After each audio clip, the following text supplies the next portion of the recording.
Бүгінгі біздің подкастымыздың тақырыбы балалар ғылымы. Балалар ғылымы туралы айтқан кезде ең негізгі мәселе ақпараттың тапшылығы. Балалар міндетті түрде бәрі жарысқа бармайды ғой, 5%, 1% барады ғой. Қалған 99% баланы не істейміз сонда жарысқа бармай, олар еш жерде ғылымды естімей, білмей, көрмей жүрмеу керек қой. Сондықтан ғылымды баршыға теңдей жасайық. Бірінші жыл қатысамыз, өтпейміз, мына жерде мынандай қате болды, былай дайындау керек. Оның бәрі көбінесе опытпен келеді. Сол себепті бізге әдістемелік бір құрал керек. Мектепте ол туралы әңгіме жоқтың қасы. Мектепте ғылым бойынша завуч бар. Класс жетекшілерінің мойнына жүктеп қойған, сенің анандай KPI-ің болса, мынандай KPI-ің болса, міндеттісің. Міндеттісің, әйтпесе сен жаңағы шебер ұстазды алмайсың, басқаны алмайсың деп. Модератор, шебер, сосын ең жоғарғысы не еді? Қалай аталады мұғалімдердің ол кездегі зерттеуші, міне сол категорияны алу мақсатында баланың ғылыми жоба жарысын шығармашылықтың бір көрінісі деп емес, оны соның жолындағы бір құрал ретінде қарап, жаза алмайтын балаға сол ғылыми жобаны өздері жазып беріп, өз сол баланың атынан жүктеп, баланы былайша айтқанда бір эксперименттің құралына айналдырып жатқан жоқпыз ба? Бүгінгі біздің подкастымыздың тақырыбы балалар ғылымы. Балалардың өмірге бейімделетін қабілеттерінің барлығын неврология ғылымы ерте бастан басталатынын дәлелдеген. Және сонымен қатар балалардың оқу білімге құлшынысы, ізденістерге, зерттеулерге деген негізгі талабы да сол жастардан бастап қалыптасатыны анықталған. Осыған байланысты жалпы біз балаларды ғылымға кішкентайынан қалай баулып жатырмыз. Оларды біз зерттеуге бала жасынан бастап қалай үйрете аламыз деген сұрақтарға жауаптар іздейтін боламыз. Осы күні интернет кеңістігінен балалар ғылымы туралы ақпарат іздей қалсаңыз, Дарын балалар орталығы дегеннен басқа көп ақпарат таба алмайсыз біздің елдің шеңберінде. Десе де біз жалпы интернет кеңістігінен, болмаса жаңалықтардан, біздің балаларымыздың, оқушыларымыздың халықаралық жарыстардан жүлделі орындар алып келіп жатқанын естіп жатамыз. Бүгінгі біздің подкастымыздың қонағы сан алуан халықаралық жарыстарға жас өрендерді апарып жүлделі орындармен оралып жүрген Наурызбай ауданының оқушылар инновациялық шығармашылық орталығының ғылыми техникалық бағытының меңгерушісі, робототехника мұғалімі, ғылыми педагогикалық бағытының маманы Ермек Айдана Аманбекқызы. Енді біз жалпы осы күні балалар ғылымы туралы айтқан кезде, жаңағы ең басында айтып өткендей, ең негізгі мәселе ақпараттың тапшылығы. Жалпы ақпарат іздей қалсаңыз, ештеңе табу мүмкін емес деп айтуға болады. Тіпті мен өзімнің баламды зерде ғылыми жарысына қатыстырған кезде, оның қашан басталатыны, қашан аяқталатыны туралы ақпарат ешқай жерде жоқ. Ол жаңағы мектептерге келеді, мектеп сізге оның күндерін шатыспай айтса, шатыспай барасыз. Егер мысалы шатыстырып айтса, 4 қаңтарда демалып жатқан мектептің есік терезесін қағып, жаңағыдай баламның ғылыми жобасының макетін алып кетейін деп жүгіріп жүресіз. Осы бағытта Айдана, сіз жалпы жарыстарға мамандар балаларды апарып жүрген маман ретінде жалпы осы ғылыми жарыстар туралы, жобалар туралы ақпараттарды қайдан аласыздар, жалпы олардың негізгі ақпарат көзін қайдан іздесек болады? Қайырлы күн тағы да. Осы тұрғыда ғылыми жобаларға балаларды дайындап келемін. Осы бірнеше жыл болғандықтан ғылыми жобаларға балаларды дайындау барысы бізде көбінесе WhatsApp желісінде, әлде біздің жұмыс жасайтын орнымызда, орталығымызда заведующийларымызға хаттар келеді. Хаттардан кейін бізге мұғалімдерге таратылады. Осындай күні, осындай жерде аудандық, бірінші мектеп аралық, сосын аудандық, қалалық ғылыми жобалар жарысы басталады деп айтылады.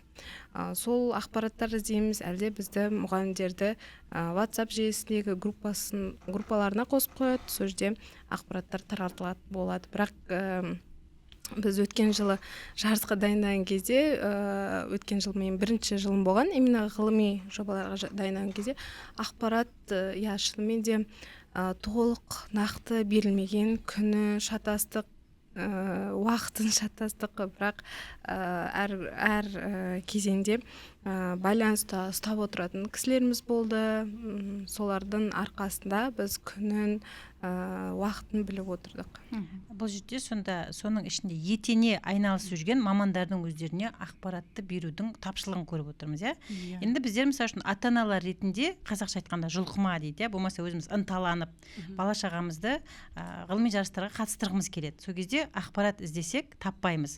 Әрине олимпиадалар туралы ақпарат өте көп, иә. Оны да бірақ жаңағы просвещенный дейді ғой, соған қатысы бар, баласын қосымшаға берген ата-аналарға чаттардан алып отырады, иә, мәселе сода. Енді Әсел, Айсұлу, сіздер ата-ана ретінде ақпараттарды қайдан іздейсіздер, қайдан табасыздар? Осы ғылыми жобалардың жарысы туралы, олимпиадалар туралы. Ғылыми жобалар туралы ақпараттар жоқ, шынымен де мен де іздеп көрдім, жоқ. Оны біз мектеп береді. Енді осы тұста ұсынысым неге бір платформа жасамасқа, иә? Осы ғылыми балалардың ғылыми жобалары туралы платформа қажет деп ойлаймын. Ол тіпті ауылдағы балдарға да пайдалы болатын еді. Сосын мынау университеттердің жанында ғылым апталығы өтеді ғой. Бірақ ол жерде ол ғылым өз адамдары, студенттерді қамтиды да, сол жерге балаларға арналған ғылым апталықтарын осы әр универде ұйымдастыруды ұсынар едім. Балалар келсе университетке, себебі бұндай тәжірибе әлемдік университеттерде бұндай кездеседі. Сонда балалар ғылымды ұстап көреді да, жаңағыдай. Одан бөлек біз білетіндей көп халықаралық мұражайлардың қасында балаларға арналған үйірмелері, жаңағы оқыту сабақтары, сондайлар бар, иә. Бізде мұражайға барамыз десе, балалар барғысы келмейді, шындығын айтқанда. Ол көп мұражай барғысы келмейді. Ол енді орталық мұражай қызық әрине, бірақ басқа бір мұражайларды айтсаң, немесе аймақтардағы мұражай, өлкетанулық қандай әдемі мұражайлар бар. Бірақ ешқайсында балаларға бейімделген бір контент, немесе бір үйірме, бір ұсынатын, қолмен ұстап көретін нәрсе жоқтың қасы да. Сондықтан біз барынша осы ғылымды жаңағы қолжетімді етіп универде де, жаңағы мұражайларда да балаларға бір ашық алаң ретінде жасасақ жақсы болар еді. Себебі неге біз ғылымды ол жаңағы жарысқа тіреп қоямыз? Ғылым деген ол тек жарыс емес, әрине жарыс ол ең талантты мықтылар барады жарысқа. Егер мен де баламды соған жаңағыдай апарып жетектесем, мүмкін шығатын шығар. Бірақ одан жарысқа баратындар әрине ол еңбек, бірақ талант та болу керек деп ойлаймын да. Ал ол балалар міндетті түрде бәрі жарысқа бармайды ғой, 5%, 1% барады ғой. Қалған 99% баланы не істейміз сонда жарысқа бармай, олар еш жерде ғылымды естімей, білмей, көрмей жүрмеу керек қой. Сондықтан ғылымды баршыға теңдей жасайық. Айсұлумен қосылатын жерім бұл орталықтанған платформаның жоқтығы. Мен өз басым, біз мысалы үйірмелерді, балаларды ғылымға балу дегенде, біз қай үйірмелерді қарастырып жатырмыз? Тегін бе, әлде ақылы ма? иә. Қазір көбісі енді ақылы тегін үйірмелер, менің білуімше сол арт-спорт сайты туралы бір құрбымнан естідім. Одан кейін жаңа оқушылар сарайының базасында негізі тегін үйірмелер бар. Сол әркім өзінің тұратын ауданы бойынша сол оқушылар сарайына барса, сол жерден мәлімет ала алады. Яғни оған бару керек. Инстаграмдың жоқ, әлеуметтік желіні пайдаланбайтын ата-аналар не істейді деген сұрақ. Сол ал ауылдағы балалар не істейді? Оларда мүлдем ғылыми үйірме жоқ мысалы. Сондықтан да бұл ойланарлық өте үлкен мәселе деп ойлаймын. Басқа сұрақтардың аясында оны талқылай жатармыз деп ойлаймын. Енді осы жерде расында да Айсұлу сіз айтып өткендей, ол ғылым деген ол бір күндік дүние емес та. Ол ғылыми жобаны бала жарты жыл жасауы мүмкін, біз сізбен мен ұлымның жобасын жасаған кезде біз жарты жылдай жұмыс жасадық, Ол ұзақ үрдіс та, бала оған дайындалады, материалмен танысу керек, одан жасап үйрену керек. Осы орайда ең болмағанда біздің орталықтандырылған жаңағы дарынның жарыстарының даталары қойылса, мысалы үшін тұрақты ма? Тұрақты дата. Мысалы үшін қаңтарда мына этап болады, көктемде мына этап болады деп алдын ала сол порталдарда тұратын болса, олар бір жаңағы файл жібереді, бір PDF файл жібереді, сол PDF файл қолыңа түссе түсті, түспесе ол да жоқ та. Сондай мәселелер бар. Немесе кеш біліп жатамыз көбіне. Көбінесе кеш біліп жатамыз. Болмаса мен мысалы үшін үлкен ұлыма қатысты мұғалімі жазды, бір күн қалған кезде сіз балаңызды ғылыми жобаға қатыстырсаңыз, мен балама бір күнде айта алмаймын ғой, балам сен ғылыми жобаны жазып бер деп та. Мен айтқанда балам енді обал не керек, рахмет, тездетіп отырып бір несін жазды, өзінің тақырыптың аясындағы ойын пікірін да, бірақ ол ізденісті талап етеді, салыстыру талап етеді, сондай дүние ғой. Сонда ол ғылымды да бала бір формальды нәрсе деп қабылдайды да, егер олай біз бір күнде, 2 күнде жоба жаса деп мәжбүрлейтін болсақ. Міне осы жерде әдістеменің мәселесіне келіп тірелеміз. Бізде әдістеме өте қатты ақсап жатыр. Балаларды ғылыми жобаларға бейімдейтін мамандар жоқтың қасы. Тапшы деп айтса болады. Бізде енді Алматы Қазақстанның үлкен мегаполисі, ең үлкен да. Сонымен сынып жетекшіміз баламды ғылыми жобаға қатыстырған кезде мен бүкіл Алматыны адақтап жүріп, ана танысымнан, мына танысымнан сұрап жүріп, Наурызбай ауданынан Айдана ханымды әрең тапқан болатынмын. Енді мына жерде мектепте ол туралы әңгіме жоқтың қасы. Мектепте ғылым бойынша завуч бар. Класс жетекшілерінің мойнына жүктеп қойған, сенің анандай KPI-ің болса, мынандай KPI-ің болса, міндеттісің, әйтпесе сен жаңағы шебер ұстазды алмайсың, басқаны алмайсың деп, енді сондай жүктеп қойған. Енді әрине ол мектептегі ұстазға да рахмет, егер ол кісі сол жарысты ескеріп айтып отырса, ол жарыс туралы айтпайтын да ұстаздар болады да. Өзімен өзі жаңағы шебер мұғалімін басқа деңгейлерін алып алған, балада да, басқада да, олимпиадасында да, ғылыми жұмысында да жұмысы жоқ мұғалімдер болады, Енді осы жерде жалпы қалай ойлайсыздар, әдістемені мектепте қалай жетілдіруге болады, не істеуге болады?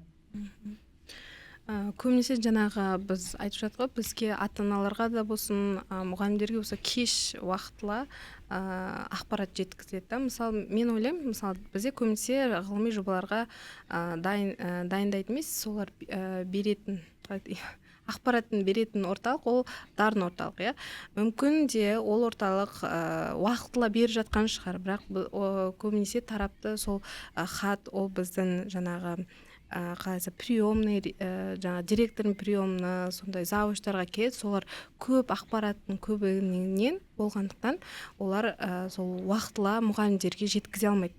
Қай күні болады, не болады деген жаңағы әдістемелік бойынша, көптеген мұғалімдер, жаңа мектеп мұғалімдері, мен бұл баланы қалай дайындаймын, қандай критерия бар, бізге мысалы положение беріледі, біз оны оқимыз, примерно түсінеміз, ары қарай бірінші жыл қатысамыз, өтпейміз, мына жерде мынандай қате болды, былай дайындау керек.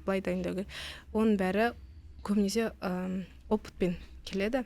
Сол себепті бізге әдістемелік бір құрал керек мұғалімдерге, мектептен көбінесе. Піскен маман керек, менің ойымша. Сіздің пікіріңізше? Менің ойымша бұл жерде жаңағы сіз айтып өткен мұғалімдер шебер, жаңағы модератор, шебер, сосын ең жоғарғысы не еді?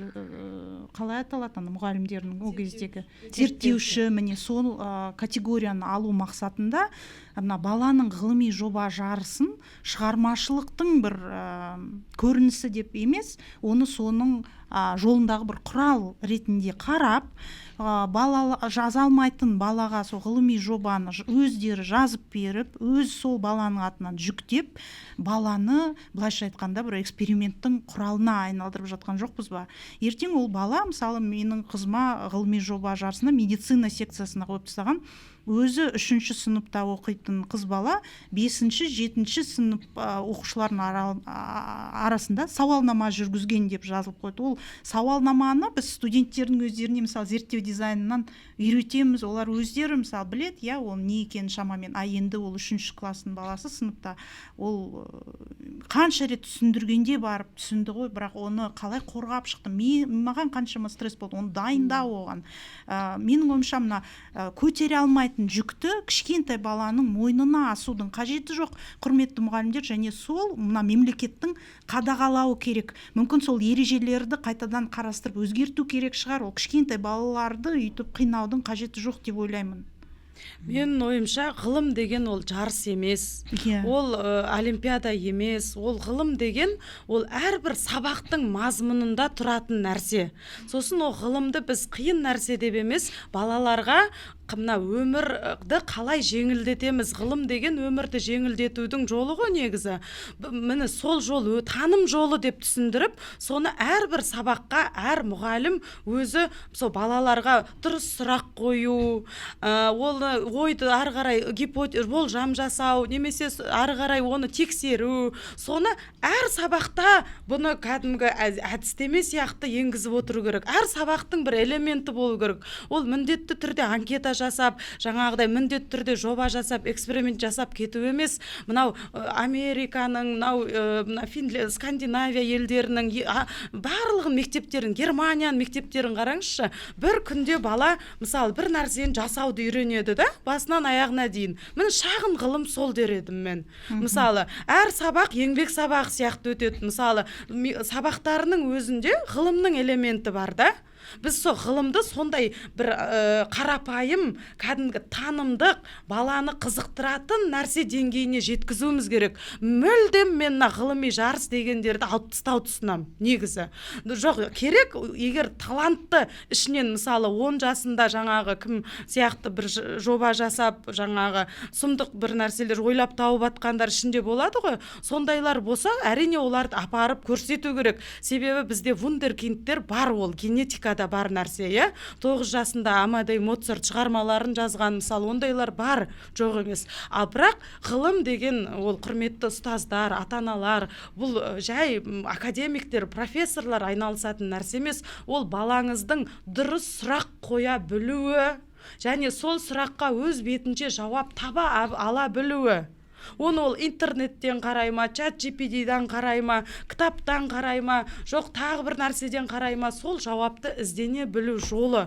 Сондай бір тәуелсіздікті біз балаларға үйретсек, ол солай. Әдістеменің жоқтығына қайтып келетін болсақ, осы әдістеме мәселесін қайта қарастырсақ, бұл жерде мен өзім куә болған екі үлкен мәселе бар. Бұл подкаст менің жанайқайым болып кетпесін енді. Біздерде, мысалы үшін, ғылыми жобаны бала өзі мәтінін жазбайды деуге болады. Мысалы үшін менің 2-ші сынып оқитын балам қатысқан кезде, не керегі бар ондай ғылыми жарыстардың? Қараңыз, 2-ші сынып оқитын балам қатысқан кезде, енді ол одан кәдімгідей үлкен мәтін талап етеді, Ол 2-ші сыныптың баласы ол мәтінді қалай жазады? Ол 2-ші сыныптың баласын жетектеп әкеліп өзі бір 5-6 сөйлем жазса негізі жететін дүние ол да. Оны еще антиплагиаттан өткізеді. 80%-дан аспады дейді. Бұл мәселенің сорақысының бер жағы. Одан кейін әкеледі де 2-ші сынып оқитын баланы 4-ші сынып оқитын баламен бір секцияға қойып қояды. Енді қараңыз, бұл өте үлкен әділетсіздік. Өйткені қараңыз, 2-ші сынып оқитын бала ол кеше ғана әліппені аяқтаған бала да, 4-ші сынып оқитын бала ол жаңағы техлицейге түсуге дайындалып жүрген, қалыптасуға жақындап қалған тұлға өзінше. Бұл жерде сондай үлкен әділетсіздік мәселелер бар. Менің ойымша соны қарастырса. Оның жасы ондай бағаланбайды, ол жерде идея бағаланады. Ол жерде бәрібір ол ойнап кетеді қабілет, өйткені менің баламның жобасы тамаша жоба болды. 8 жасар мен мысалы 10 жасар балада бірақ ол бір роботты қосылмай қалды. Өйткені оның шарғасы жетпей тұр ғой, қосылмай қалған роботты батарейкасын шығарып тастап қайта салу баланың әлеуеті жетпей тұр. Кішкентай ғой, өйткені 2 оқитын тәлтіректеп жүрген кішкентай бала мысалы. Жоқ, сосын сол балаларға мынау дайын ғылыми жобаны сатып әперу деген не сұмдық ол. Сондай ұйымдар қазір өте көп. Және ата-ана мен мұғалім келісіп балаға сатып алып атқан жағдай өте көп. Осы орын қуалау ғой, жасанды. Сонда бала бұл жерде құрал ғой, онда. Құрал, мен айтқандай. Ол екінші ол бала ертең ғылыммен айналысқысы келмейді ғой оның, о баланың.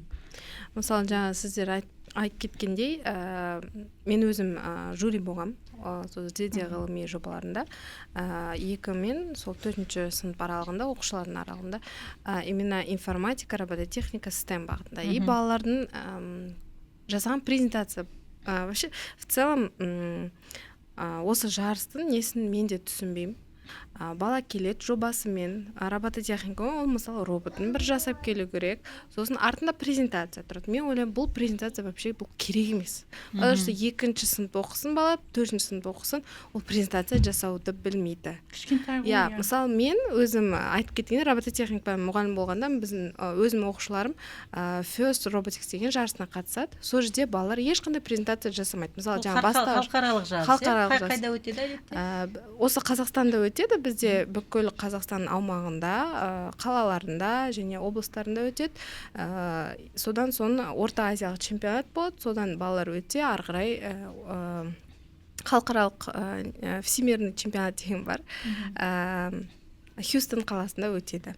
Сол жобада ол жерде де робототехника мен STEM ғылыми жоба деп аталуға болады. Ол жерде балалар ешқандай презентация жасайды, ол жерде баннерде бала өзінің суретін салады, жазуын жазады. Ол жерде көбінесе сол жарыста көбінесе баланың өзінің жасаған дүниесіне қарайды.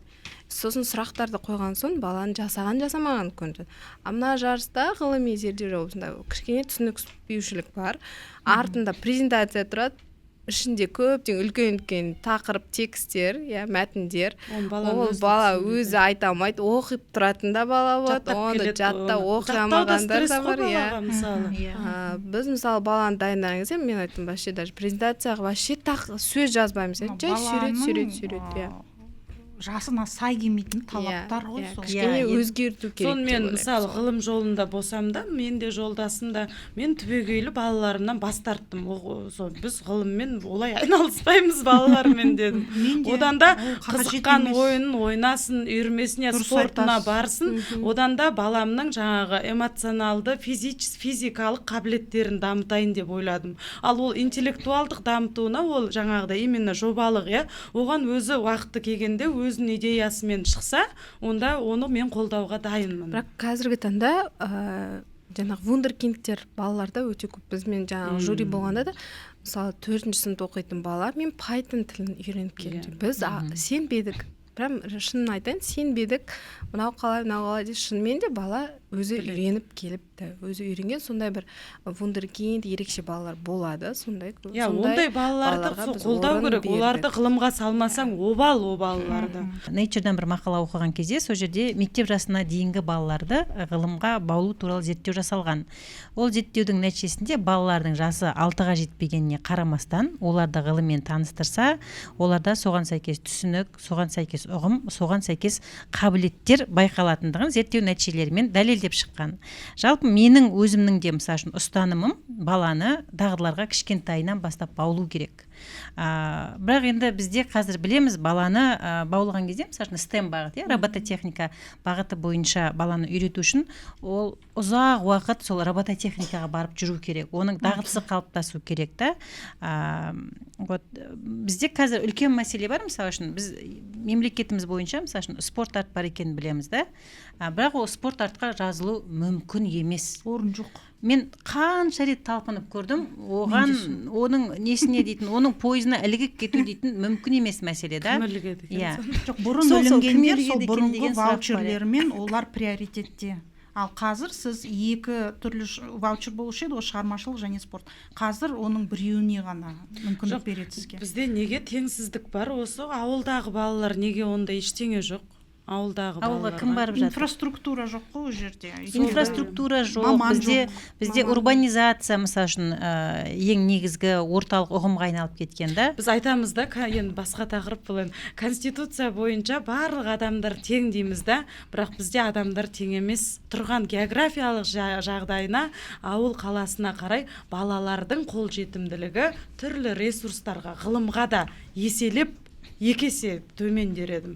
Бірақ дегенмен де бізде Сәтбаевтар, жаңағы түрлі қазақтың ғалымдары сол ауылдан шықты ғой. Сол ауылдағы балалардың қарым қабілеті бәрі түбінде жарып шығады деп ойлаймын. Бірақ ол кеш бір жарады да. Оны ерте жарғызудың жолы қазірден оларға жаңағыдай ғылымға жетелеу да негізі. Ол жерде мен ойлаймын, жалпы мысалы үшін Наурызбай ауданындағы инновациялық орталық мен мысалы үшін қызықтым.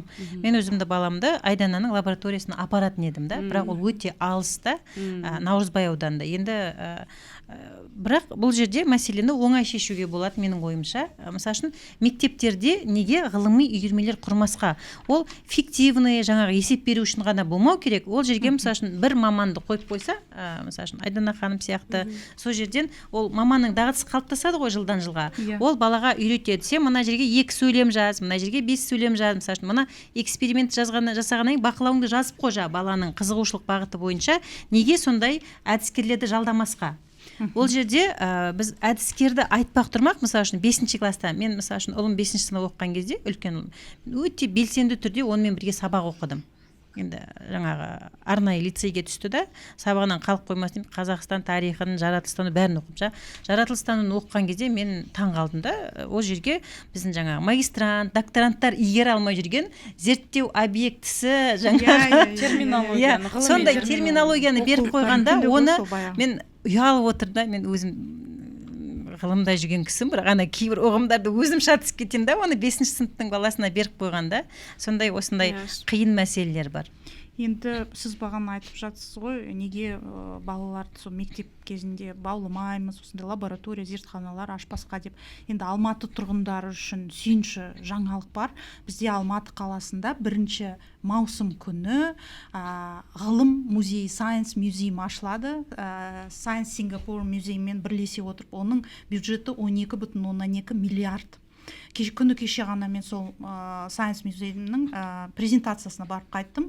Шетелдің қалаларына қонақ болып барған кезде, немесе сапармен болған кезде, мен ылғи ғылым мұражайларына баратын, сол қатты қызығатын, сонда армандайтын, осы бізде қашан осы ғылымға арналған, балалардың ғылымына арналған мұражай қашан ашылады деп, сол міне арманымыз орындалайын деп жатыр. Міне бұйыртса бірнеше айдан кейін. Енді ол жерде қандай бөлімшелер бар десеңіз, мысалы, Ұлы Жібек жолындағы ғылым қалай дамыды, және балалардың жас ерекшеліктеріне қарай аймақ-аймаққа бөлген. Мысалы, кішкентай балалар 2 жасқа дейін, одан кейін 2 мен жаңағы 6 жас, одан кейін 10 жас сөйтіп кете береді. Одан кейін мысалы инженерия, биомедицина, ғарыш аймақтары бар. Және бұндай мұражай Орта Азия тұрмақ, бүкіл ТМД елдерін қарастыратын болсақ, бізде бірінші рет ашылайын деп жатыр. Бұл өте үлкен жетістік қой. Және бұл жерде мысалы бізге презентация жасағанда маған ұнағаны, біз қымыз сақтайтын біздің ыдыс аяқтарымыз туралы не білеміз? Мес, одан кейін жаңағы торсық дейміз. Оның бәрі қандай ортақ қасиеті бар деп сұрады. Мысалы балаларға түсіндіргендей, бәрі теріден жасалған. Не үшін теріден жасалды? Соның бәріміз ана жерде жасап көрдік, яғни бәрін ұстап көру, істеп көру, адамның ішкі органдарын бәрін, соны тренажерлар деп айтады ғой, соның бәрін шетелден алдыртып, логистикасы уже міне келіп жатыр. Яғни бұл тек қана теориямен шектелмейді. Бала ұстап көріп, ғылымды күнделікті өмірмен байланыстыру ғой сонда. Сон менің ойымша енді бізден кейінгі ұрпақ соның қызығын, жемісін көреді. Алматы тұрғындары әсіресе. Енді қараңыз, ол музей тамаша ғой. Бірақ енді ол музейге кіру құны қанша екен? Өте жақсы сұрақ. Мен де осы сұрақты кімнің сұрағы бар деген кезде бірінші ол қол көтеріп сұрақ қойдым. Керемет сұрақ деді. Әлі нақты емес, бірақ шамамен балаларға бір кіру құны 5000 теңге деді. Мен айттым, мен шетелдің көбісінде бұл тегін деп едім. Біз де ол күнге жетеміз, бірақ әзірше сондай ақылы ата-аналарына енді білмеймін қанша екенін. Мен ойлаймын, жаңағы осы жерде Айсұлу айтып отырған теңсіздік мәселесі қайтып келеді. Өйткені ол музейге ата-анасы қалтасы көтере алатын бала барады. Сосын дәл осы мәселе жаңағы біздің балалар ғылымында қаржыландырудың жоқтығы деген мәселе бар ғой. Тамаша ұштасып жатыр да, теңсіздік. Өйткені мен мысалы үшін жапондардың бір зерттеулерін оқыған кезде, олар жаңағыдай әлеуметтік теңсіздікті балаларды кішкентайынан бастап білім ғылымға жаңағыдай баулу бойынша шешеді екен олар сол мәселені да. Мынандай сөзіңіз аузыңызда экономикалық есептермен дәлелденген, мемлекетте егер 1 жастан туғаннан бастап бала туылмай жатып та 5 жасқа дейінгі балаға көбірек инвестиция салынатын болса, дамуына, денсаулығына, онда ол баланың 18-ден асқаннан кейінгі жұмыспен қамтылуы, сапалы маман болуы, экономикаға қосатын үлесі жоғары болады. Мемлекеттің әлеуметтік шығындарын азайтам десеңіз, елде 5 жасқа дейінгі балаларды дамытуға көбірек ақша салу керек, қаражат құю керек. 5 жасқа дейінгі, сонда ол ары қарай ол экономикада үлкен эффект береді ол ертең. Ол түбі сол балалар сапалы маман болып шығады, ертең жұмыссыздардың саны аз болады, мысалы қабілет қарымы дамыған. Сосын денсаулығы 5 жасқа дейін жақсы бала, ол өмір бойы ары қарай да жаңағы денсаулығы жақсы жақсы болады да. Сондықтан бұл түрлі модельдермен, теориялармен дәлелденген, ол сол ғылым да соның ішінде да, ол егер біз қазіргі ғылымды дамытамыз десек, мынау онда біз сол жаңағы балабақшадағы ғылымнан бастауымыз керек та. Онда да оны жаңағыдай бір танымдық, бір ойын формасында беруіміз керек бізді, немесе мына жаңағы ашылатын мұражайды аймақтардан ашуымыз керек. Меценаттарды осындайда жұмылдырып, аймақтар, ауылдарда осындай ашылса қандай құба болар. Мысалы үшін жапон халқы осы ережені өте мықты ұстанады екен кішкентайынан бастап. Сосын кеше мен дайындалған кезде осы мақаланы таппай қойғам. Сіз Айсұлу айтып отырғаныңыз тамаша болды. Ол жерде қанша доллар кіріс әкелетіне дейін есептелген. Аха. Сон дәл осы жағдай мен басымнан өтті. Мен ана кенже баламды балабақшаға беретін кезде мен ойланып жүрдім. Енді мен мемлекеттік балабақшаға беруге қорқамын. Біз жаңағы жарты күндік 3 сағаттықтарға берді. Сонымен ойланып жүрдім, осы баланы мен балабақшаға берем ба, бермеймін ба деп ойланып жүрген кезде сол алдымнан шыға келді сол ақпаратта. Мен ойладым, ой, не де болса барсын осы деп. Содан оны жаңағы үйде ұстамай, жаңағы қосымша дайындайтын 4-ші сыныптан бастап бердім. Сіз оны айтасыз өзіңіз, тағазыңызда. Ол сіз сол мемлекеттік балабақшаның өзіне қол жеткізе алмай отқан ата-аналар бар ғой, ондай балалар тіптен ғой. Сіз мемлекеттікті менсінбей отырсыз да. Жалпы да ол баланың дамуында балабақша үлкен рөл ойнайды ғой. Ол жоқ аймақтар бар, мысалы, жоқ нәрселер бар, айта беріңіз. Дұрыс айтып, айтып болмадыңыз ба? Сосын енді біз жаңағыдан осы жерден қайтадан жаңа материалдық мәселеге тіреліп отырық та. Аха. Осы жерде біз жаңағы жарайды енді балалар ғылыми жобаларға қатысып жатыр ғой. Балалар ғылыми жобаларға қатысқан кезде материалдық база қарастырылмаған. Қазір айтқан кезде, мысалы үшін балалар ғылымы энтузиаст ата-аналардың арқасында ғана тірі деп айтуға болады, Айдана ханым сөзімді растай алды. Жарыстарға барған кезде сіз айтасыз, бокстардың барлығын ата-аналар өздері бірігіп жинап сатып алады, Бізде мысалы қай жарыс болса да, ғылыми болсын, әртүрлі STEM бағытта болсын. Ал квота неге беріледі? Ол жай жолдама ма сонда? Оны қазалда айта кетем. Мысалы даже жарысқа барудың өзі, біз жарысқа қатысуға біздің жаңағы STEM Foundation деген қорымыз бар. Жаңа First деген жарыс Қазақстанға алып келіп 2017 жылдан бастап дамытып жатыр. Енді бізді көріп жатыр, мысалы робототехника STEM деген, басқа мемлекеттерде жай ғана қатысудың өзі тегін дүние емес, ал бізде Қазақстанда хотя бы біз тегін қатысамыз, бірақ біз қатысу үшін біз арнайы осы маусымның жинақтарын алуымыз керек та. Әр неде салада да сондай бар. Коллекцияларда. Мысалы жаңа First деген жарыс бұл именно шынайы ғылыми STEM деп бағытын айта аламын. Неліктен десеңіз, ол әртүрлі бағытты қалай айтсам, қосады ішіне дамытады баланы. Мысалы бізде Қазақстанда өткен жыл су асты әлем болды. Бізде қандай су асты әлемі деген. Бізде өте қатты тапшылық болды бір зерттеушіді табу үшін. Біз көбінесе ғылымды іздейміз сумен байланысты, қандай суда проблема бар. Көбінесе білеміз, там засорение, нефть, экология, су, солар бар. Ал одан да тереңде бір проблемалар бар шығар. Біз сондай мамандар тапшы болды, біз ондай таба алмадық. Көбінесе шетелдік ғылымдарға жазып көрдік, бірақ көбісі байланысқа шықпады, танымағандықтан. Ал осы жылы бізге археология деген тақырып болды. Бізде өте кең, керемет, ең мықты, оңай болды бізге. Біз уже тақырыбын өткен жылы апрельде, сәуір айында білдік. И тамыз айынан бастап біз Қытайға барып келген соң қалай айтсам, дайындықты бастады. Біз Казгу университетінен бастады, ұлттық университет, сол тарих факультеті, археология факультеті бізге көптеген әсер берді балаларды осы ғылымдармен. Көрдіңіз ба? Университетке балаларды әкелу бұл үлкен не береді, эффект береді балаларға. Біз осы жарыстың арқасында Қазақ ұлттық университетіне бардық, археологдармен таныстық, сосын Әке Марғұлан атындағы институтына бардық. Содан соң ең соңғы ол бізде жаңағы Назарбаев университетінің археологтарымен зерттеушілермен ағылшынша балаларымыз тілдесіп солардан сұхбат алған, мәлімет алған болды. Осы біздің зерде ғылыми жобамыз сондай болса екен деп ойлаймыз да. Бізде мысалы балалардан көбінесе сұрайды ғой, осындай жоба жасадым, болдым, мен идеям осындай. Ал біздің first жарысымызда қандай зерттеушілермен кездестің, білімді қайдан алдың деген. Интернеттен оқыдым, жасанды интеллекттен оқыдым, білдім деген ол болмайды деген. 9 сыныпта Түркістан түлектері деген ғылыми жоба жазғам. Сол кезде сол Түркістан қаласына барып, сол жердегі анау кітаптарды алып, басқа кітапханаларды алып, соны маған үлкен бір әсер қалдырған шынымен де. Ол енді бір о жерден үлкен ғылыми жаңалық ашпадым. Сол Түркістаннан шыққан түлектерді жаңағы Бекзат Саттархановқа дейін әртүрлі ғалым, әр саладағы топтастырып, жүйелеп, соны жазу маған бір үлкен бір әсер сыйлады да. Мен бір сұрақ қоя кетейінші, ата-аналарға керек дүние да.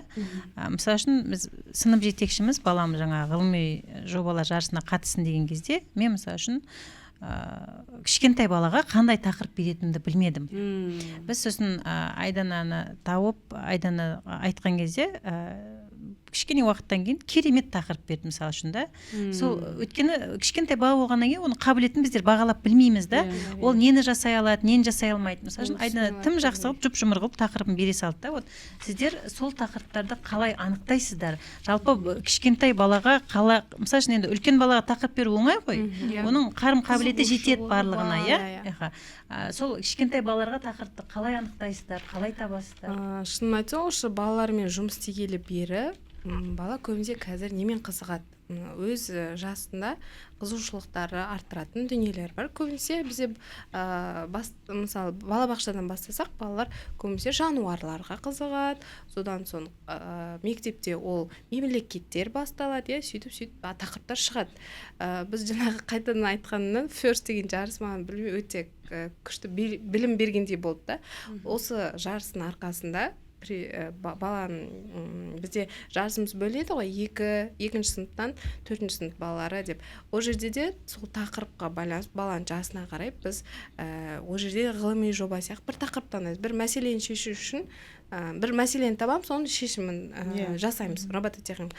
Бұл жерде де сіздің балаңызға тапқан жаңағы мәселеміз ол жануармен байланысты, жаңағы жермен, мемлекет дегендей жаңа дүниені тану, білу балаға қызықты болғандықтан осы жерден осындай тақырыптар пайда болады. Рахмет. Енді жаңағы тақырыбымызға қайтып оралайық, материалдық база туралы, Мысалы үшін жалпы мектептен енді бала ғылыми жобаға қатысады ғой, ол жерде ата-ана ізденеді, ол жерде материалдық қамту бәрібір керек та. Мен ойлаймын, жалпы мектеп тұрғысынан негізі, үкімет тұрғысынан сол ғылыми жобаларға квота бөлінсе. Мысалы үшін биыл ғылыми жобаға 5 бала жоспарлап отыр ма, кем дегенде сол балаға мысалы үшін 50 мыңнан да материалдық көмек, жоқ, ынталандыру, ол материалдық көмек қандай тұрғысынан баланың жобаға кететін шығындары. Мысалы үшін бала STEM бағытына қызығуы мүмкін. Мен білем, STEM бағыты ол қымбат бағытта. Сен роботтар сатып алуың керек, кем дегенде механизмдерін сатып алуың керек та. Сол жерде, мысалы үшін ғылыми жобаға қатысатын баланың қажет жарақтарын сатып алатын материалдық көмек көрсетілсе, мысалы үшін да, үкімет тарапынан, мемлекет тарапынан болсын, болмаса спонсорлар болсын, Өйткені біз жарайды, біз шамамыз жетті, біз сатып алдық та. Бізге ол мәселе емес. Мысалы үшін талантты балалар болады, соған қызығатын, соны жасағысы келетін да. Оның әлеуеті жетпейді, ол жарты жылдан қалып қояды. Неге? Мүмкін олар действительно расында да жаңағыдай нелер қалыптастырады, сондай тетіктері мүмкін да, сондай грантты бөлетін нақты бір қызығатын балаларға. Айттық қой басында жаңағыдай үйірме қалыптасса, кем дегенде мектептен бір методист болса соған, сосын мысалы үшін сол жерде жаңағыдай балалардың қызығушылығы бойынша квоталар қарастырылатын болса, ол негізі тамаша тетік болушы еді. Ғылыми жоба бойынша ғой, ғылымды әр сабаққа енгізу керек. Мен соны ұсынамын. Ол бір методист үш нәрсені шешпейді. Ол ең дарынды балаларды іріктеп, соларды әдіснамалық тұрғыда дайындап апарады. Бірақ барлық балалар ғылымға қызығу үшін әр сабаққа ғылымның танымдық элементтерін қосуымыз керек. Қазіргі таңда көптеген келешек жаңа мектептер ашылып жатыр ғой. Ол мектептерде бүкіл осы тапшылықтар, жағдайлы дағдылар бар, бірақ ол жерде сонымен айналысатын мамандар өте аз. Біз мысалы мен өзім тарапында, өзім көптеген келешек мектептер ашылған болады, өзім ең бірінші болып қарап шыққан болатын. кабинеттерде не бар екен, не жабдықтар бар. Өткенде біздің инновация шығармашылық бірінші болып ашылды Наурызбай ауданы, содан соң келешек мектептер ашылды.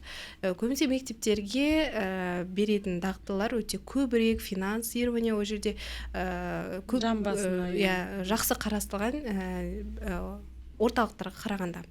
Потому что жаңағы үйірмелер ол бір саты төмен мектепке қарағанда дейді. Сол мектепке қарап шыққан кезде әр бастауыш сыныпта STEM-ге арналған өзінің дағдылары, жабдықтары болған. Мысалы там өкпе қалай дем алады, қалай жұмыс жасайды. Мысалы биология пәні болса, мысалы биология емес, балаларда бастауыш сыныпта жаралыстану. Жаралыстануда олар мысалы адам туралы сабақ болса, адам іш құрылысы сондай тақырып болса, сол жинақтыны алып, оны түсіндіріп, баламен жұмыс жасау керек. Бірақ оны көптеген мұғалімдер жасамайтын секілді деп ойлаймын. Қазір көптеген мектепте, жаңа келешек мектепте STEM үйірмесі, лабораториясы, робототехника, неше түрлі үйірмелер ашылып жатыр, бірақ бұл жерде мұғалімдердің тапшылығы бар, және біздің жалақымыз өте, үйірменің жалақысы өте аз. Ал егер мұғалімге тағы да үйірмені қосып беріп сөйтіп жатқан кезде, оның мұғалімдер көп сол бағытты білмейді. Сол мұғалімдерді үйрету керек, әлде өздері үйрену керек, іздену керек па, сол өте ондай мәселе, үлкен мәселе деп ойлаймын.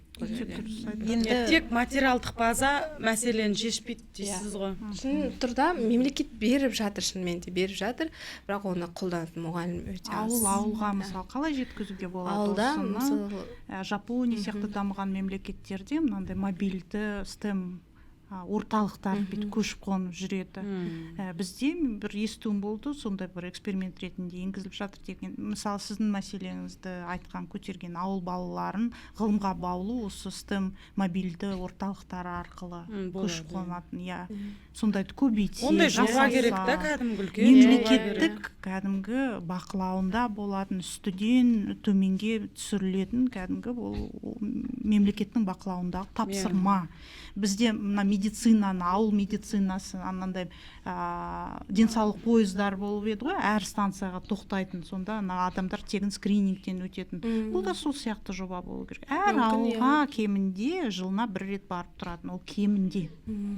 Барып жергілікті мамандарды оқытып кету керек та, көрсетіп, оқытып, мысалы да. Неге Айдананың мысалы 1000 шәкірті жоқ Қазақстан бойынша дегендей FIRST жаңа жобасы бойынша. Жаңағы FIRST жобасы бойынша айтып жатқанда, жаңағы STEM қоры, олар көп уже қаншама жыл, 2017 жылдан жұмыс істеп келе жатыр ғой. Олардың қазіргі жобасы, жаңа жобасы STEM ханым деп аталады. Енді өткен жылы олар білгенімше Атырау қаласында ма, сол жерде сол мұғалімдерді, әйел кісілерді және STEM бағытын балу, білім берген, тегін білім берген. Ол жерде Самұрық-қазына ма, спонсор болған екен. Бірақ сондай мысалы жаңағы STEM қор сияқты мемлекет сөйтіп қаржылай бөліндірсе, сөйтіп мұғалімдерді үйретсе да, ол жерде мысалы робототехникасы бар, STEM бағыты бар, сөйтіп үйретіп жатыр да мұғалімдер. Солайда мектеп жаңағы әртүрлі облыстарға жету үшін STEM қоры өзі кішкентай, мұғалімдер де өзі ояқта аз оқытатын, сонда мемлекеттің тарапынан ба әлде жобалар шығарса, таралса бүкіл, мысалы олар жылына бір рет бір қалаға барады, олар жылына бір рет бір қалаға емес, бірнеше аумаққа, облыстарға бірдей барғанда өте дұрыс болады. Біз енді осы жерде мәселелерді көтердік, жалпы мемлекет тарапынан, болмаса қамтамасыз ете алатын жаңағыдай органдар тарапынан не істеуге болады деген. Енді біз ата-ана ретінде баланы ғылымға жастайынан баулу үшін не істей аламыз? Оларды үйірмеге қатыстырған қаншалықты маңызды? Және қандай пәндерге баса назар аудару керек деген сұрақтарға жауап іздеп көрсек. Мысалы үшін Айсұлу ханым, сіз көп балалы ана ретінде қандай әрекеттер жасайсыз? Көп балалы ана болғанымен әлі 2 балам оқушы, 2-еуі кішкентай, сол түсініп отырмын, 2 кішкентайымның көп уақыты дамытатын басталып жатқандығында, ол 1 жас, 2 жас демей басталып жатқандығын. Бірақ мен бұл жерде, мысалы жаңағы сіз айтқан неврология саласы бойынша баланың когнитивтік, эмоционалдық, сосын түрлі әлеуметтік дамуының барлығы тағы 85% 6 жасқа дейін қалыптасады, иә. Бірақ көп ата-аналар қазір осы 85%-дің көбі интеллектуалды деп түсінетін сияқты да. Сөйтіп интеллектуалдыға баса назар аударатын сияқты. Ал ол жерде 85%-ның ішінде негізі 7 жасқа дейін балада рационалдық ойлау аз болады. Балада эмоционалды ойлау көп болады. Сосын Американың отбасы және балаларды зерттеу орталығы институтының зерттеуі болған. Мысалы 125 отбасыға зерттеу жасаған. Сол отбасылардағы мысалы 3 пен 5 жас аралығында балаларды зерттеген. Сонда сол отбасыдағы балалармен қай ата-ана көбірек жаңағы әлеуметтік байланысқа, әңгімеге, көбірек танымдық жаңағыдай сұхбаттар құруға көбірек түседі, сол балалар ары қарай жаңағы үздік нәтижелер көрсетеді да. Ол жерде сіздің байланысыңыз ата-ана ретіндегі баламен де маңызды да. Оны тек қана байланысты емес, мынау мазмұндық әңгімелер. Ол сіз аспанның сырларын, мына әлемнің жұмбақтарын, сон барлығын түсіндіріп, сөзбен, ертегімен айтып, сөзбен айтып, тіпті ғылыми кітаптан да оқып берсеңіз, соны ата-ана көбірек берген сайын, сол балалар ары қарай тез алып кетеді екен да. Оны сіз қинап, оны жаңағы STEM-ге берсеңіз де, қинап бірінші класында ағылшын оқытсаңыз да, ондай да жұмыстар бар. Ол да баланың ана тез алып кетумен алып кетеді. Бірақ ол келешегі ол толыққанды адам, тұлға болу үшін біз оның 7 жасқа дейін эмоционалдық саулығына, жаңағы эмоционалдық интеллектісінің дамытуына көбірек баса назар аудару керек деп ойлаймын. Сол үшін мен балаларымды мысалы басынан бастап сен тіл оқы, сен математика оқы, сен деп олай мен жетектемеймін. Себебі бірінші мен өзім оларға дұрыс байланыс құра алуым керек деп ойлаймын да.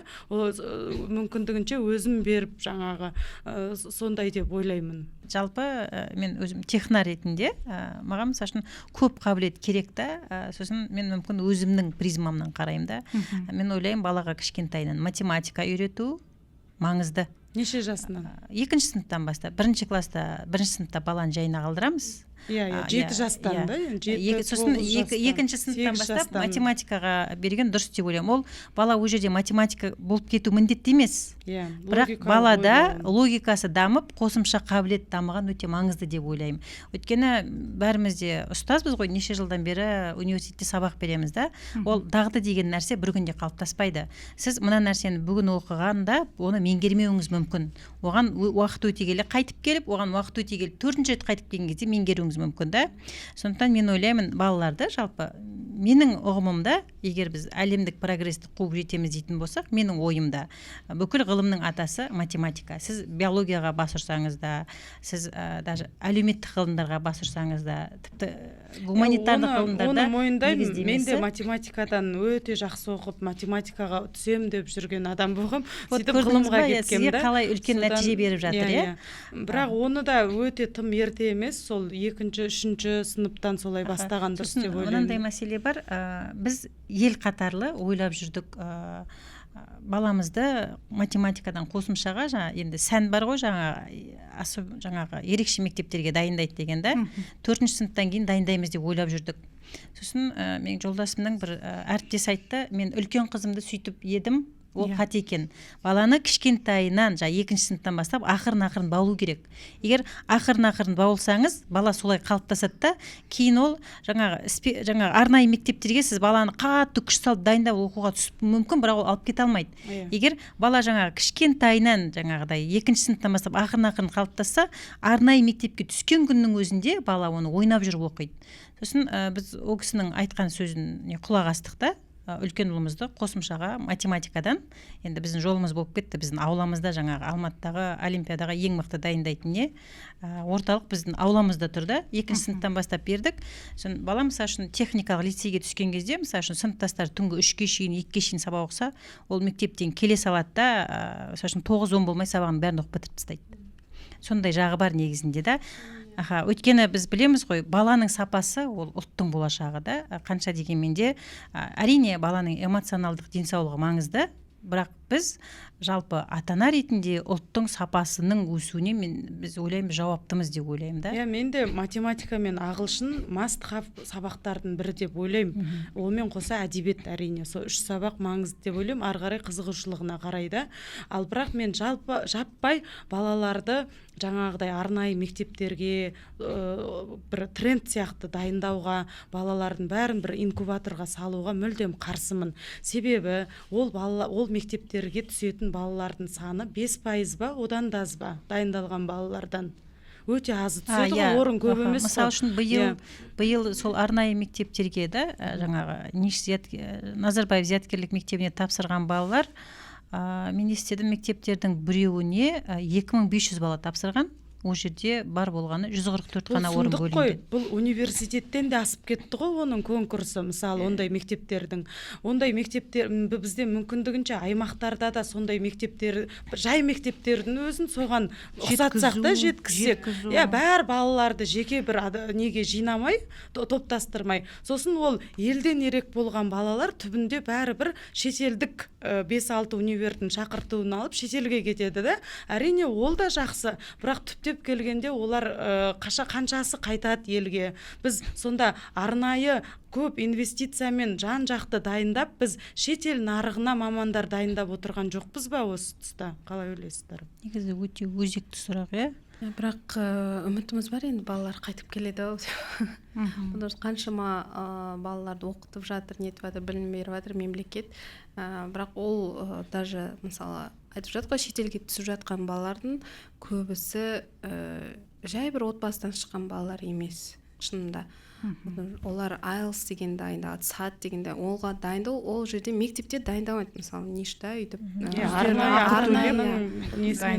ол жерде ол балалар, шетелге түскен балалар да, ол да қаражаты бар, ата-аналары өте бір деңгейі бар, қаржылығы өз деңгейіндегі бар ата-аналар деп ойлаймын. Бірақ бар шығар енді 1-2 бала, көбінесе болашақпен түсетіндер. Олар енді әрине олар енді қайтып келеді. Жаңағы арнайы мектептерге мен де толықтай келісем. Біз балаларды белгілі бір қалыпқа салып, осындай ғана болуың керек деген сияқты бір ұранмен өмір сүріп келе жатқан тәріздіміз. Ол баланы ғылымға баулу үшін, ол ғылымға бейімі бар бала бар. Қанша дайындаса да бейімі жоқ бала бар ғой. Оның мүмкін икигайы сурет салу шығар, жақсы суретші болатын шығар деп ойлаймын. Сондықтан да ата-аналарға беретін кеңесім, баланың қабілет қарымына қараңыздар. Оны сіз айтпақшы жаңа 100 үйірмеге сүйреп, ең соңында не сурет те жоқ, не жаңағы тіл жоқ, не әдебиет жоқ, не физика. Баланың шын қалауы басқа болмас. Басқа, одан сұрамайды да, сіз айналысқың келе ме жаным ау деп, барасың, сөйтесің, бүйтесің деп, оның тек ұйқыға ғана уақыты бар, балалық шағы қайда оның? Бізде қазір профориентация деген нәрсе бар. Бірақ сапалы ұлт дайындауымыз керек. Ол да бар. Бір қазақ бәлен адам ғой. Бізде қазір профориентация деген нәрсе бар, бірақ ол көбінесе мектептегі балаларға, мектепті бітіріп жатқан балаларға 9-шы сыныптан бастады. Ол тесті неге біздің осы бастауыш сыныптардың балаларға да енгізбесе, неге үйірмелердің ішіне де енгізбесе, қай үйірмеге баланы апаруға болады деген. Бізде көбінесе жаңағы біз ортамызға көптеген ата-аналар келеді, көп балы болсын, 1-2 баласы болса да ата-аналар анағанда барады, нағанда барады. Бірақ ол жерден шынымен қай жерінде баланың ынтасы, қабілеті бар екенін білу өте қиын. Біз Ақбаян кешірді, бірақ сол баланы интеллектуалды дамытамыз деп, мынау қиялы ойлауын, мынандай тұмшалап тастаймыз да. Ерте жастан мысалы логикаға, қатаң жаңағы ережелерге салып, бала ертең ол балалар ертең ғылымға білмеймін бара ма, бармай ма. Меніңше мына барынша қиялы, шегі дамып өскен балалар, ертегі көп тыңдап, жырларды оқып, мынандай бүкіл өзінің шығармашылығын сүйретін салып өскен балалар ертең түбінде солар ғылыми жаңалық ашады деп ойлаймын. Ол әрине жақсы санай білген, есептей алған, интеллектісі өте мықты балалар, олар инженерияда, тағы бір басқа салаларда үстем болуы мүмкін, ал бірақ оларды біз жалпы бәрін бір қалыппен бізге тек қана ондай қоғамымызға жаңағы инкубатор балдар керек емес деп айтар едім мен. Бізде барынша балаларды бостандыққа жіберіп, әрине беретін жаңағы интеллектуалдық деңгейінде ұстап отыру керекпіз, бірақ шектемеу керекпіз, шекарасын жаңағы қияли дамуларын, соны мүмкіндігінше ашуымыз керек деп ойлаймын. Бізде қазір мектепте соны шектейді балаларды, ол ақылы мектеп, мемлекеттік мектеп, барлығы біздің балаларды бір қалыпқа салып оқытады. Мен сол ұнамайды маған. Бізде оқытуда да еркіндік жоқ. Ол балаға сол баланың бір ішіндегі менін ашпайды да. Ол бізде бір қымбат ақылы мектептерде бар ондай концепция. Балаға сіз деп айтамыз деп. Әрине айына мысалы 1,5 миллион төлесең сіз демей кім деп айтады ол балаға. Ал гос мектептерде сіз деген жоқ. Ол жерде бір класста 35 оқушы. Ол жерде бала А деп айтып үлгермейді мысалы. Ол балалар ертең олардан қандай тұлға шығады. Әрине бәсекені жеңіп шыққан балалар ішінен шығады, ал орта балалар сол күйі ашылмай қап кетеді ғой. Сондықтан бізде инвестицияны мектептердің санын, мектептерде жаңа мамандардың санын, соларды көбейтуге көбірек салғанымыз дұрыс. Егер сапалы ұлт боламыз десек, ол балаларды жаппай халықаралық STEM бір олимпиада, ғалымға жобаларға жетектеп, ол әлемдік нарықты қанағаттандырғанымызбен біздің ұлттың мәселесін ешкім шешіп бермейді бізге. Енді мен бұл жерде кішкене бөліңнің бәрін айтып болдың ба? Енді бұл жерде мен кішкене келісе алмаймын. Мысалы үшін Қытай халқы қазір әлемнің алдына шығып отыр, технологиялық даму бойынша да. Біз болмағанда соның бір шетіне жетіп алуымыз керек деп ойлаймын. Бағаналы бері айтып жатырық, баланың жалпы қабілеті 6 жасқа дейін дамиды деп, бірақ біз жаңа оның алдында айтып кеткен мәселе, балаларды тым қатты ерте, өте үлкен қатты оларға жүк салмақ салсақ, олардың жүректері айнып, зерттеу жағына, ғылым жағына қарамай қою мүмкін деген мәселені айттық та. Осы тұрғыда қысқа пікірлеріңізді айтып кетсеңіз, жалпы баланы қай жастан бастап, енді ол әлемді зерттеу, тану жарайды енді да. Мына жалпы ғылыми жобалардағы зерттеуге қай жастан бастап баланы тартқан дұрыс болады? Менің ойымша әбден қанаты қатайып, оң солын танып, бір ең ерте дегенде 14-15 шығар. Оған дейін ол оны енді бір дарынды балалар түсінетін шығар ішінде, ал бір масса туралы айтатын болсақ, ол оны түсінбейді. Ғылыми жобаны айтып отырмын мен, өзім де ғылыми жобаны айтып отырсыз. Мен сол жобаны айтып отырмын, сол жобаларға, сол ғылыми жобаларға, ғылыми жарыстыруға қатыстыру қанша жастан бастап сол дұрыс деп ойлаймын. Ол рационалдылық ойлау қабілеті дами бастағанда 9 жас, 10 жас содан бастау керек деп ойлаймын. 2-ші, 3-ші сыныпта. Мен өзім 10-ші сыныпта қатысқам, 10-ші, 11-ші сыныпта дарын сол ұйымдастырған. Бірақ мәселе оған қандай зерттеу сұрағын беруде, қандай тақырып беруде да. Ол 9 жаста рационалды ойлау дамығанмен оған сен әлемнің жаңағы бүкіл құпиясын аш десең, ол қиын ғой. Мысалы үшін Айдана ханым ондай әлемнің құпиясын аш деген тақырыптарды қорықпай береді балаларға да. Сіз мысалы үшін 1-ші сыныпта да дайындайсыз? Мен шын айтсам, өзім ғылыми жобаны 11-ші сыныпта бастағам, бірақ мен 11-ші сыныпта сол шетелге барып, Қытайға барып жобам құрған кезде мен неге бұны ерте бастамадым деп ойладым, шын айтсам. Қазіргі таңда өзімде балаларым өсіп жатыр, балабақшада. Қазіргі таңда баланы қатыстыру, баланы қызықтыру ғылымға екі түрлі затты. Қазіргі таңда балабақшаның кезінен де баланы қызықтыра беруге болады. Оның әртүрлі әдістер бар, мысалы біреусі робототехника, біреусі биология, солар әдістермен баланы қызықтыру керек басында. Бірінші сен баланы қызықтырып алсаң, арқалай бала мүмкін мектеп кезінде, мысалы көбінесе қатыстыру бойынша мен ойлаймын 3-ші мен 4-ші сыныптың басында қатыстыра беруге болады, бірақ уже 1-ші, 2-ші орын алу үшін. Ал енді қызықтыруды бастасақ, балабақшадан қызықтырамыз, 1-ші сыныптан бастап қатыстыруға береміз, көрсін, танысын, қалай екен, сезінсін, мысалы жеңістің дәмін сезін, сосын ұтылып қалғанда дәмін сезін, солай деп ойлаймын. Баланы балабақшадан бастап қызықтырып, ары қарай уже бастауыш сыныптан бастап қатыстыра беру керек. Баланың осы жерде талпыныс мүмкін ашылады шығар, мүмкін ол жерде оған бұл нәрсе вообще қызық емес шығар, может ол ғылымның баласы емес шығар, иә, оған бүкіл бұл ғылымның әлем қызықты емес шығар, ол өнердің де адам шығар. Бірақ қазір өнерде де ғылым бар деп ойлаймын да. Бәр жер ғылым ғой негізі. Менің ұстанымым бәр жерді ғылым деп түсіндіру, сөйтіп оңайландыру ғылыммен айналысуды. Сосын сіз не айта аласыз ба, маман ретінде, әрі ата-ана ретінде осы балалардың балабақшадан, мектеп кезінен сол ғылымға қызығушылығын арттыру үшін не істеу керек? Ол үйірмеден басқа үйде, мысалы, кітап оқып беруіміз керек па? Жоқ, қазір мынау Инстаграмда өте көп қой түрлі эксперименттер. Сондайлар жасауымыз керек па? Мен мысалы өз баламды үлгіге алғанда біз кітаптен бастаймыз. Әртүрлі ерекше түсті, әртүрлі түсті кітаптерден қазіргі неше түрлі кітаптар шығады, иә. Мысалы былай бір ашсаң анау бүйтіп үлкен бір 3D болып шығады, иә. Сондай кітаптерден бастап, сол жерден бала қызықты. Уже динозавр деген не екенін түсініп жатыр, иә. Мысалы балабақшаға баратын балалар. Ары қарай осыдан бастап жаңағы әртүрлі эксперименттер сатылады, иә. Құммен жұмыс жасау деген. Мысалы біз жаңағы балалармен жарысқа қатысып жатырмыз, археология тақырыбы. Олар археология деген не екенін түсінбейді. Олар түсінбейді.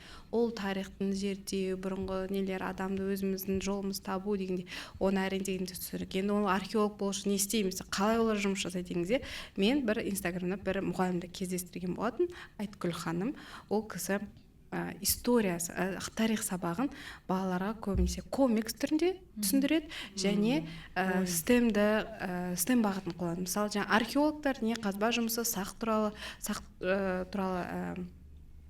сабақтың тақырыбы сақтар туралы болған кезде, ол кісі жаңағы манный каша бар емес па, соның несін крупасын алып, балаларға сол манканы алып, ішіне заттарды тығып, сол археолог болып өздерін сезініңіздер деп сөйтіп сабағын өткізген болады. Сол кісінің әдісін алып, мен де өзім жарысыма өзім қолданған болады.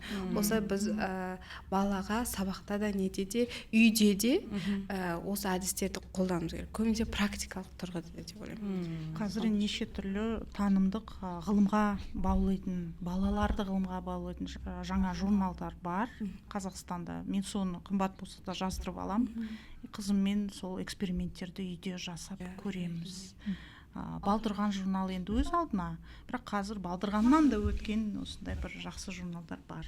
Біз мысалы ұлан, балдырған жазғызып алдық, бірақ балаларды былай отырып бірге оқытып, қандай мәжбүрлеп оқытпасаң оқымайды да. Ол бірге оқимыз, бірге жасаймыз. Оларға қазір балаларды қызықтыру қиын, осы сияқты мынандай біз себебі жаңағы TikTok-пен әлемдік ойындармен бәсекеге түсуіміз керекпіз да.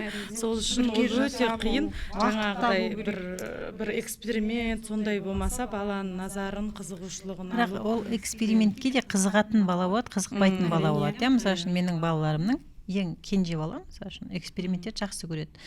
Біздің боксымыз бар, сатып алған, ішінде 20 тәжірибе деген. Сол келеді. Мама, мына тәжірибені жасайық.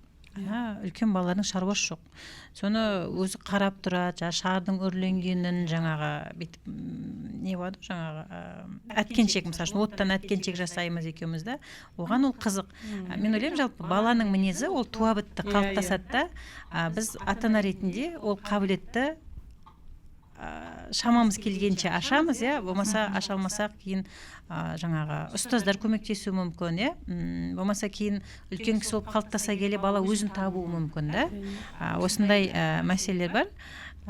Енді жаңа кітап оқуға келген кезде кітап оқуын баланың жалпы бір тапсырма ретінде ғана қоюға болатын сияқты. Мысалы үшін менің кенже балам жаңағы, үлкендер, ең үлкені ол өз бетімен оқиды да. Мысалы үшін кенже балам, ол біз кішкентай кітап алып келеміз, мысалы үшін бір беттік әңгіме бар. Бір беттік әңгімені оқиды да, ең бірінші тапсырма берген кезде жаңағыны оқып кел дедім да. Сен оқып келдісің, оқып келдің. Бала, мен не түсінігін айтсам, бұның және түсінігін айту керек па дейді да. Содан кейін әдет болып кетті. Оқиды, міндетті түрде түсінігін айтып береді жаңағыдай. Ана әдетке айналдыру керек, ақырын әдетке айналдыру керек сияқты. Енді кейбір кітап оқып шыдамсыз балдар шыдамсыз балалар ғой, болады, ондай бала болады. Менің де ондай балам бар енді да. Оны білмеймін енді, оны әкесі екеуі не етеді десе, менің атым Қожан, сен қашан бітіресің деген сияқты әңгімелер болады. Ол баланың мінезі Темпераменті әртүрлі ғой, болады да, әртүрлі. Аха. Енді біз бағаналы бері үйірмелерді айтып жатырмыз, иә. Біз жаңағы үйірмелердің де негізі баланың қабілетін қалыптастыруға маңызы бар екен барлығымыз білеміз, иә. Бірақ оның барлығы осы күні жаңа қаланың балаларына ғана қолжетімді. Ал енді ауыл балаларында дәл қазіргі кезде осы ғылыми жобаларға қатысуға, иә, болмаса олардың болашақта ғылыммен айналысуға ықпал ететін STEM қабілеттерді қалыптастыруға қандай мүмкіндіктері бар ауыл балаларының? Жоқ, енді 20-30 жыл бұрын, 40 жыл бұрынғымен салыстырғанда ол кезде тіптен жоқ еді. Қазір енді бірден бір мүмкіндік, ол тек интернет арқылы тегін бір курстар, Курсера деген сияқты, жаңа Білімланд деген сияқты сайттардан өз бетімен ата-анасымен бірге білім алу деретін болды. Айдана ханым, сіз әртүрлі жарыстарда әділ қазылар арқасында отырасыз, иә? Сіз өзіңіздің тәжірибеңізден айтып жіберсеңіз, жалпы ауылдан балалар келіп қатыса ма? Олар қандай жобалар алып келеді ауылдың балалары? Біз осы жаңағы робототехника жарысында енді балалар қосылып жатыр, Абай облысынан дегендей әртүрлі облыстан балалар келіп жатыр, бірақ ол андай өте, қалай айтсам, отобранный балалар. Олар аудан деңгейіндегі балалар, ал ауылдағы балаларда, ауылдағы үйірмелер, ғылым, сондай бір бастамалар, ол тек кейбір ұстаздардың энтузиазмымен ғана болып жатыр да. Әйтпесе ол ата-ананың да ауылда ондайға уақыты жоқ, қаржысы жоқ, немесе бір үйірмелер жоқ. Дегенмен де мына келешек мектептері ауылда салынып жатса, жаңағыдай бұндай бастамалар ауылда да болады деп ойлаймыз енді. Бірақ қазіргі ауыл баласына мен айтарым, жатпай тұрмай ағылшын оқыңыз. Ол мектептегі пән мұғалімінің бергенін алыңыз. Мүмкіндік болмаса, ғаламтор болса, ютубтан, түрлі каналдардан, әртүрлі ресурстарды пайдаланып тіл оқыңыз. Тіл сізді басқа да мүмкіндіктерді игеруге, шетелге шығуға, жалпы кез келген арманыңызды орындауға сіздің тіл білетіндігіңіз ертең құтқарады дер едім. Осы тұрғыда менің айтатыным, жаңа ауыл балаларына қатысты бағаналы бері айтып жатырмыз, келешек мектептер деп та. Ауылға келешек мектебін салмай-ақ, мысалы үшін ауылдың мектебінде сол келешек сыныбын ашуға болады. Неге болмайды, иә? Мысалы үшін ауылда біз білеміз, ауылдың халқына жұмыспен қамту керек, иә? Неге сол жерде ауылдағы жастардың арасынан, жас болсын, орта жас болсын, неге бір адамды таңдап алып, сол келешек сыныбының әдіскері ретінде, иә, неге балаларға мысалы үшін қосымша үйірмелер өткізбеске? Менің пікірім сол. Енді біз ойымызды қорытындылайтын болсақ, жалпы негізгі түйін ойымызға келетін болсақ, жалпы балалар ғылымын қайтсек дұрыс жолға қоя аламыз. Осыған қатысты бір ауыз түйін сөздеріңізді айтып кетсеңіздер. Менің ойымша енді бәрібір мемлекеттің бақылауынсыз, саясатынсыз біз ешқай жерге бара алмаймыз. Мысалы 2023 жылы Қазақстан осы балалар үйірмесіне 93 миллиард теңгедей ақша бөлген. Бірақ жаңалықтардан да оқып жаттық, оны кейбір үйірме басшылары сол балаларды өзіне жаздыртып алып келіп жүргендей, мертвые души деп айтады ғой, сол сияқты қырған, сол сияқты бұл мемлекеттің ақшасы тістегеннің аузында, әркімнің қалтасында кетіп қалмаса екен деп ойлаймын. Ғылымға шын жаны ашитын адамдар айналысса екен бұл жерде, және мемлекеттің бақылауы болса екен. Оған механизм керек. Сол менің айтарым. Менің ойымша, елімізде балалар ғылымын дамыту үшін ең алдымен мектептегі жаңағы білім беру, сабақ беру формаларын ауыстыруымыз керек. Екіншіден, Қазақстанда балалар ғылымын дамытатын жеке бағдарлама ма, жоба ма, сондай мақсатты қаржыландыратын жүйелі жұмыс керек. Себебі ол балалар ғылымы, ол ертең болашақ сапалы мамандар, және бүгінгі ғылымның дамуының негізі сол балалар ғылымында жатыр деп айтар едім. Мен ойымша, балаларға ғылымға балу үшін көбінесе мұғалімдерімізді профориентациялық жұмыстар мемлекет тарапынан көбірек жұмыс жүргізсе деп ойлаймын. Егер қазір айтып жатыр бізге көптеген маман жетіспейді деп, сол өзіміз бар мамандарымыз, бастауыш сыныптың апайларымыз, мұғалімдеріміз, ұстаздарымызды сол жаңағы STEM бағытын, ғылым бағытын қазірден бастап білім беру, жаңағы өрлеу деген бізде курстарымыз бар, мұғалімдердің профориентациялық білімін арттыратын, бірақ ол одан басқа мектептің өзінің ішінде мүмкін әдіскерлік бағыттарында сондай жұмыс жасалынса деп ойлаймын. Менің жеке ойым, әрбір ата-ана, әрбір бала тәрбиелеп отырған Қазақстан азаматы өзінің ұлттың болашағын тәрбиелеп отырған ұғынса. Өйткені сіз қаншалықты балаңызға білім берсеңіз, соншалықты балаңыздың ғана болашағы емес, сол елдің де болашағы соншалықты жарқын болады деп ойлаймын. Одан кейін біз дәл қазіргі кездегі, біз айтып жатырмыз ғой, біздің Қазақстанның ғылымы тұралап жатыр деп, ғылымы тұралап жатыр, өйткені бізде компетенция шететін маманның көбісі кетіп қалды деп жатырмыз. Бірақ біз егер қазірден бастап жаппай жақсы білім беруді, жаңа ғылыми дағдыларды қалыптастыруға күш салатын болсақ, ертең оның барлығы кетіп қалмайды. Талантты жастайынан ғылымға үйренген, көз үйренген, құлақ үйренген бала жарқын болашақты қамтамасыз ете алады деп ойлаймын. Және сонымен қатар бізде қазір өте үлкен тамаша мүмкіндік бар. Біздер білеміз, мемлекеттің саясатының аясында, мысалы үшін, соңғы кезде мектеп мұғалімдерінің жалақысы артты. Соның арқасында қазір мектептерге ұстаздыққа талантты жастар көптеп ағылып барып жатыр. Қазіргі сол талантты жастардың әлеуетін пайдаланып, өзіміздің өсіп келе жатқан жас өрендерді тәрбиелейтін болсақ, біздің ұлтымыздың болашағы жарқын болатынына мен сенімдімін.